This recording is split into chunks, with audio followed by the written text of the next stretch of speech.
बाजार का हौसला जो है वो बरकरार है, क्योंकि ये जो हफ्ता गया बाजार के लिए हौसले वाला हफ्ता रहा। तमाम पॉजिटिव नेगेटिव चीज़ों के बीच में बाजार ने अपना रास्ता देखा और खुद को एक मजबूती दिखाने का मौका दिया, और सभी लोगों को भी एक उम्मीद जगाई कि भाई बाजार में टिकने का दम है, और थोड़ा भी कुछ अगर उसे पॉजिटिव दिख रहा है, अच्छा दिख रहा है, तो वापस वो अपने फंडामेंटल्स की मजबूती दिखाते हुए खुद को खड़ा रख सकता है। तमाम सेंसेक्स निफ्टी हमने कहा कि करीब 1/4% से ज़्यादा चढ़ गए या उसके आसपास चढ़े। मिड कैप तो काफ़ी ऊपर गया। बैंकिंग ने अच्छा प्रदर्शन किया और एक पॉजिटिव नोट के साथ ये हफ्ता खत्म हुआ है। लेकिन अब बड़ा इंपॉर्टेंट होगा कि अगला हफ्ता कैसा रहेगा, क्योंकि जिस अनसर्टेनिटी से हम गुजर रहे हैं उसमें वक्त को बदलते देर नहीं लगती, लेकिन वक्त बदल सकता है। फंडामेंटल इतनी आसानी से और इतनी जल्दी नहीं बदलते। तो बाजार के फंडामेंटल, बदलता वक्त, अगला हफ्ता और आने वाला कुछ और समय, इन सारी चीज़ों को लेकर अब अपने मेहमानों से जानने की कोशिश होगी कि यहाँ से इस धरातल से अपनी रणनीति को हम कैसे बनाएं। तो एक एक करके मैं आप सभी लोगों से आपके सुझाव चाहूँगा कि जो हमारे दर्शक या हमारे निवेशक हमें देख रहे हैं, यहाँ से वो अपनी स्ट्रैटेजी किस तरीके से रखें। एक हफ्ते के लिए भी अगर देखें तो कैसे देखें, और मिड टू लॉन्ग टर्म भी अगर देखें तो कैसे देखें। सुनील जी, आपसे शुरुआत करता हूँ। एक एक हिस्सा हमने इस 2026 का कवर कर लिया है, और आगे अभी ये और काफ़ी बड़ा हिस्सा बाकी है, तो कहीं मध्य के आसपास हम खड़े हैं। सारी सिचुएशन हमारे सामने है। यहाँ से आगे चलते हुए मार्केट को कैसे समझना है, किस रणनीति के साथ आगे जाना है? हाँ, देखिए मैं एक चीज़ कहूँगा, एक पहले इस हफ्ते की बात कही अपने, जो आने वाली हफ्ता है, उसमें ज़्यादा कुछ बदलाव नहीं देख रहा हूँ मैं, बिकॉज़ मैं नहीं समझता हूँ कि एक हफ्ते में वॉर खत्म हो जाएगा। मैं नहीं समझता हूँ कि एक हफ्ते में एफआईआईज़ अपना रुझान बदलेंगे, ना ही आपको डीआईएस या रिटेल और एचएनआई अपना कोई भी आउटलुक बदलाएँगे। तो मेरे ख्याल में रेंज बाउंड मार्केट रहेगा, यानी लार्ज कैप का प्लस और माइनस मैक्स 1% और मिड एंड स्मॉल कैप का प्लस और माइनस 2%, उसी रेंज में ट्रेड होगा। सेक्टर रोटेशन जारी रहेगी। जैसे अर्निंग्स तो लार्जर कंपनीज की हो गई है, मगर स्मॉल एंड माइक्रो में अभी भी अर्निंग्स आना बाकी है, तो अर्निंग्स के बेसिस पे थोड़ा सेक्टर रोटेशन और भी होगा।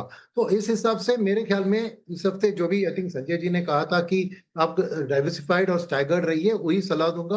कोई बदलाव एक हफ्ते के लिए कुछ चेंज नहीं करना।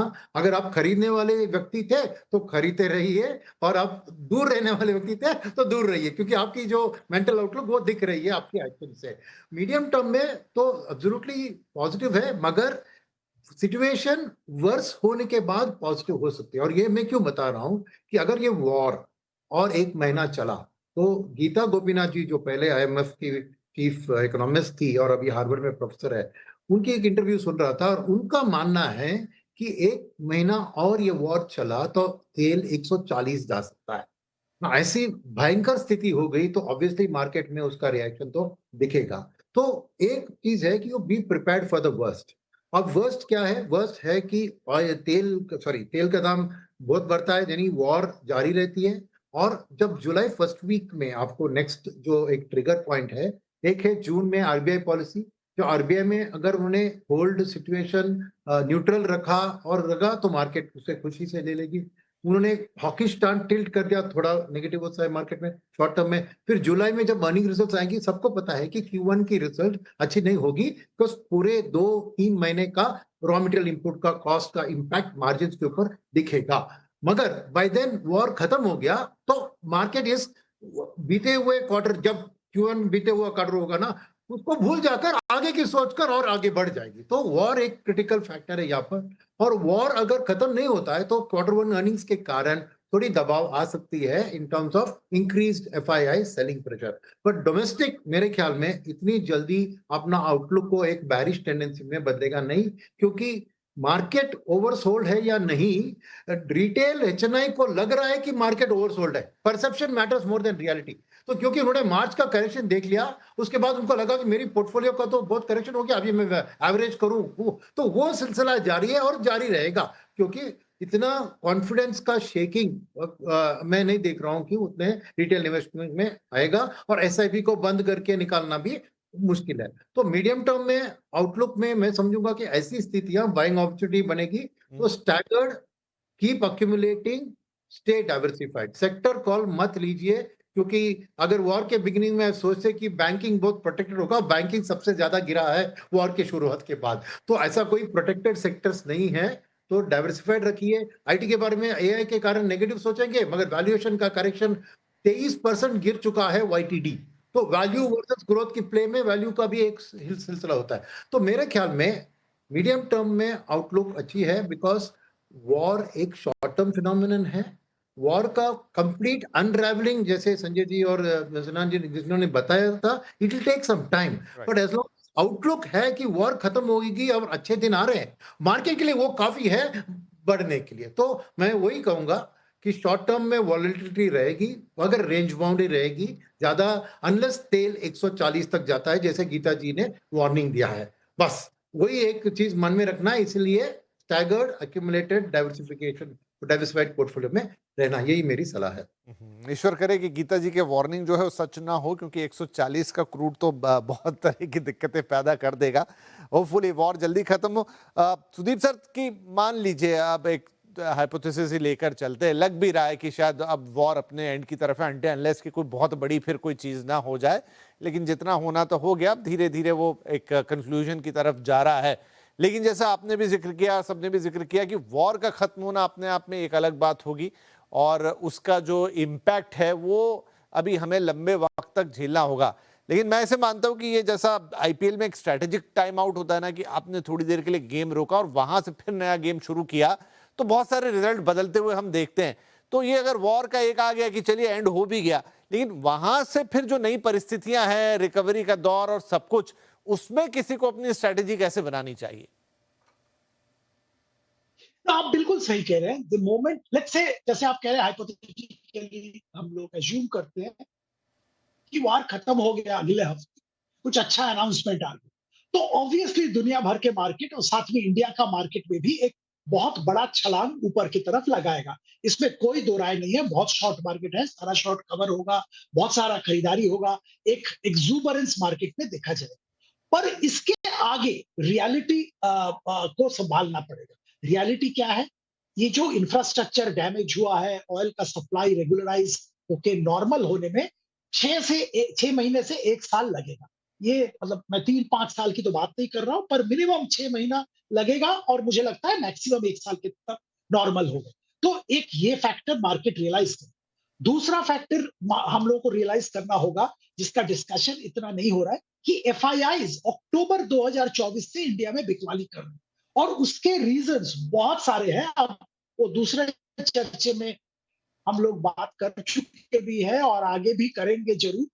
और इसका वार के साथ कोई रिलेशन नहीं है। वार के बहुत पहले से बेच रहे हैं और मुझे तो लगता है वार के बाद भी बेचेंगे, क्योंकि उनका बिकवाली के रीजंस कंप्लीटली डिफरेंट है। तीसरी बात है, मॉनसून का जिक्र हमने किया, जो कि इंडियन इकोनॉमी पे दबाव डालता है।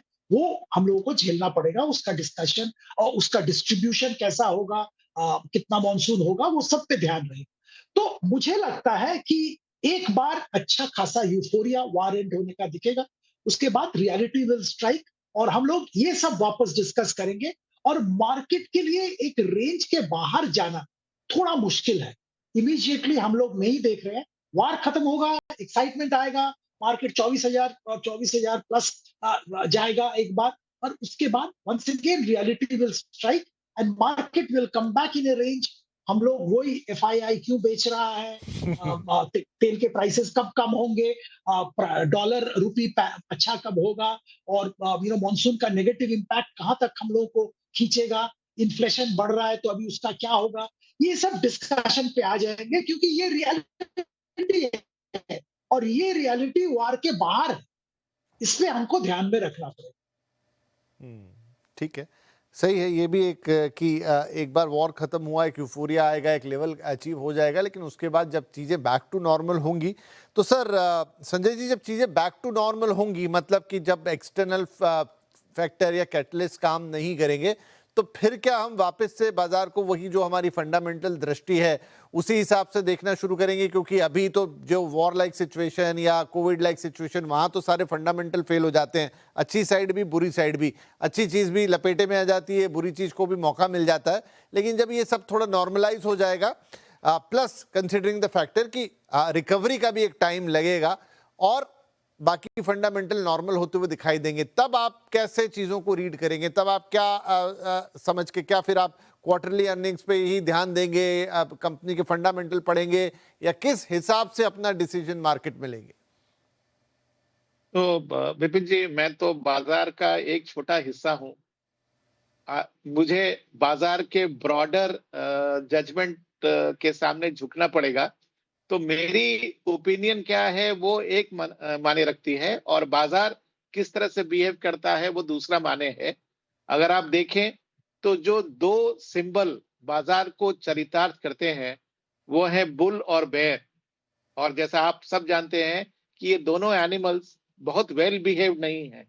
तो बाजार जब बेरिश होता है तो बहुत ज्यादा हो जाता है, बुलिश होता है तो बहुत ज्यादा हो जाता है। तो उनका जो बाजार का बिहेवियर है वो बहुत रैशनल नहीं होता। लेकिन हम निवेशक हैं, हमारा बिहेवियर रैशनल होना चाहिए। तो मैं बिल्कुल सहमत हूँ, जैसा सुनील जी ने कहा, सुदीप जी ने कहा, ये बिल्कुल उनके ओपिनियन से मैं सहमत हूँ। मैं अगर निवेशक हूँ तो मेरे ख्याल से मेरे 3 प्रिंसिपल्स होने चाहिए इन्वेस्टमेंट के। पहला प्रिंसिपल जो है वो ये कि मुझे सारे एग्स एक ही बास्केट में नहीं डालने चाहिए। पिछले कुछ महीनों का अगर आप एक्सपीरियंस देखें तो बाजार में जब गिरावट आई तो सिक्लिकल्स में गिरावट ज्यादा हुई, डिफेंसिव स्टॉक्स में गिरावट कम हुई। तो जो पहला प्रिंसिपल है वो ये कि आपको जब आप पोर्टफोलियो बनाएं तो उसमें डिफेंसिव स्टॉक्स और टेक्निकल स्टॉक्स दोनों का एक सम्मिश्रण होना चाहिए। और tactically depending upon the market situation ये प्रोपोर्शन आप कम और ज्यादा कर सकते हैं। तो ये प्रिंसिपल नंबर 1 होना चाहिए। दूसरा, बाजार हमेशा एक ही गति से बढ़ता नहीं है, उसमें उतार चढ़ाव हमेशा बना रहता है। तो दूसरा प्रिंसिपल जो मुझे फॉलो करना चाहिए वो ये करना चाहिए कि मुझे स्टैगर करके इन्वेस्ट करना चाहिए। ऐसा नहीं कि अगर मेरे पास 100 रुपए की पूंजी है तो मैं आज जाकर पूरा 100 रुपया आज ही के बाजार में लगा दूं। मुझे अपने सेक्टर्स का, स्टॉक्स का चुनाव सही तरह से करना चाहिए, और फिर उसमें जो निवेश है उसको स्टैगर रूप में, यानी कि इंस्टॉलमेंट्स में मुझे करना चाहिए। ये सेकंड प्रिंसिपल होना चाहिए। और जो तीसरा प्रिंसिपल है वो ये कि अगर हम शॉर्ट टर्म पर नजर रखकर इन्वेस्टमेंट करेंगे तो हमारा लॉन्ग टर्म वेल्थ क्रिएशन नहीं होगा। इसी के लिए बेहतर यह है कि आप नजरिया थोड़ा लंबा बनाएं और उसको नजर में रखते हुए अपना इन्वेस्टमेंट करें। जैसे आज का अगर कॉन्टेक्स्ट देखेंगे तो आज शायद कोई भी सिक्लिकल स्टॉक्स में पैसा डालने से घबराएगा, क्योंकि उन स्टॉक्स में वोलेटिलिटी बहुत ज्यादा है। लेकिन जैसा सुदीप जी कह रहे थे कि अगर आपका नजरिया थोड़ा लंबा है तो फिर तो आपको सिक्लिकल स्टॉक्स में इन्वेस्टमेंट करना चाहिए। ठीक है। तो तीसरा जो ये है वो ये कि आपको थोड़े लंबे अवधि का अपॉर्चुनिटी देख के निवेश करना चाहिए। ठीक है, तो ये आपके तीन, पास समय है तो मैं 4 बास्केट बता सकता हूँ, 5 अब बास्केट। चूंकि सर समय बिल्कुल ही मेरा पास समाप्त हो गया, लेकिन अभी गौरांग सर का जो टेक है वो बाकी है। तो गौरांग सर, आपका क्या राय रहेगी? फिर समय बचा तो जरूर मैं आपसे लेता हूं। देखिए, बाजार सभी जोखिमों के अधीन होता है, राष्ट्रीय स्तर पर, अंतर्राष्ट्रीय स्तर पर। बाजार में निवेश करने से किसी भी प्रकार की गारंटी आपको नहीं मिलती, ना तो आपके पूंजी पर और ना ही वो पूंजी के ऊपर जो मुनाफा मिलता है उसके ऊपर। अगर आपके पास जोखिम झेलने की क्षमता है तो हम दोनों हाथों से आपका स्वागत करेंगे, और अगर आपके पास जोखिम झेलने की क्षमता नहीं है तो मैं दोनों हाथ जोड़ करके नम्र विनती करूंगा कि आप शेयर बाजार से दूर रहिए। ऐसा कोई व्यक्ति नहीं है, और मेरे ख्याल से मंच पर उपस्थित जो महानुभाव बैठे हैं वो मेरे से सहमत होंगे। कोई ऐसा व्यक्ति नहीं है जो आपको बता देगा ये स्तर एकदम निचला है और यहाँ से आप खरीदारी शुरू कर दीजिए, या फिर ये स्तर ऊपर का बन गया है तो आप यहाँ से बिकवाली शुरू कर दीजिए। तो वो जो टॉप और बॉटम पकड़ने की बात है ना विपिन जी, इसमें आप समय व्यर्थ करते हैं। और जैसे अभी काफी सारे महानुभाव बता रहे थे, और मेरे भी व्यक्तिगत राय यही है कि आपको अपना निवेश अलग अलग क्षेत्र में और अलग अलग एसेट क्लासेस में अपनी उम्र के हिसाब से, जोखिम झेलने की क्षमता के हिसाब से और अनुमानित जो मुनाफा कमाना है उसके हिसाब से फैला करके रखनी चाहिए। पूरा पैसा एक समय पर लगा देंगे और ये सोचेंगे कि कल मेरे हाथ में बाजार नहीं आएगा, तो ये मेरे ख्याल से नासमझी वाली बात होगी। किश्तों में पैसे लगाए धीरे धीरे करके और फिर गिरावट पर जुड़ते जाए क्षेत्र के आधार पर, ये सब परिस्थिति में। और अगले हफ्ते की आप बात कर रहे थे तो विपिन जी, अगला हफ्ता छोटा है, गुरुवार को मेरे ख्याल से छुट्टी है, तो अगला हफ्ता काफी उठापटक वाला भी हो सकता है और एफएनओ की एक्सपायरी भी होगी मेरे ख्याल से, क्योंकि गुरुवार को छुट्टी है तो बुधवार को मेरे ख्याल से महीने की एफएनओ की, तो उथल पाथल जो है वो बाजार में अगले हफ्ते काफी होने की संभावना मुझे लग रही है। लेकिन अगर ये सब छोड़ करके, जैसे मैं पहले कार्यक्रम की शुरुआत में जब मैं जुड़ा, मैंने कहा कि अगर लंबी अवधि का नजरिया है और शेयर बाजार में सकारात्मक नजरिया, क्षेत्र है, रक्षा क्षेत्र है, ऊर्जा उत्पादन क्षेत्र है, सीमेंट क्षेत्र है, शेयर बाजार से जुड़ी हुई यानी कि भारतीय शेयर बाजार क्षेत्र, Indian capital markets, capital goods engineering sector है, अगर थोड़ी बहुत जोखिम झेलने की क्षमता ऊपर की तरफ है, ऑटो है, एफएमसीजी है, बैंकिंग एंड फाइनेंस, मेरे ख्याल से सुनील जी बता रहे थे कि अगर आपका पोर्टफोलियो है तो उसमें एक बहुत ही महत्वपूर्ण अंग वित्तीय क्षेत्र होना चाहिए। मैं बिल्कुल सहमत हूं उस बात से। जी। सरकारी बैंक, निजी क्षेत्र की बैंक और मजबूत एनबीएफसीज, और बहुत सारे विकल्प आपको दिग्गजों के साथ साथ मझौले क्षेत्र में भी मिल जाएंगे यहाँ पर। राइट, तो कुल मिला के मुझे ऐसा लग रहा है कि एक ये युद्ध वाला मामला अगर साफ होता हुआ नजर आ जाए, जिसकी उम्मीद अब लग रही है, तो वो जो स्ट्रेटेजिक टाइम आउट है वो बहुत करीब है। वो मौका देगा आपको 2 मिनट रुक के सुस्ताने का, सोचने का, नए तरीके से स्ट्रेटेजाइज करने का और फिर बाजार में एक नई चाल की शुरुआत करने का। तब वो सारी बातें आपको ध्यान में रखनी है जो आज हमारे चारों एक्सपर्ट्स ने, विद्वानों ने आपको बताई है। तो मुझे लगता है ये कार्यक्रम जरूर सुनिए, बार बार सुनिए। ओवर द वीकेंड आप इसे कई बार टीवी पे तो देख ही पाएंगे, लेकिन वहां मिस होता है तो आप हमारे यूट्यूब हैंडल पे पूरा एपिसोड पाएंगे। इनफैक्ट इसके छोटे शॉर्ट चंक्स भी पाएंगे। आपको अगर अच्छा लगे तो आप अपने किसी ऐसे साथी को जो कि बाजार में इन्वेस्ट करना चाहते हैं उन्हें जरूर भेजिए, क्योंकि ये फंडामेंटल बातें हैं और गहराई वाली बातें। ये ऐसा नहीं है कि ये खरीदो कल इतना हो जाएगा, वो खरीदो कल इतना नहीं, ये ज्ञान की बातें हैं। अगर आप इन्हें समझ गए तो यकीन मानिए बाजार में आप कभी गलती नहीं करेंगे और ये बाजार में रहने का सबसे बड़ा गुण या सबसे बड़ी रिक्वायरमेंट है।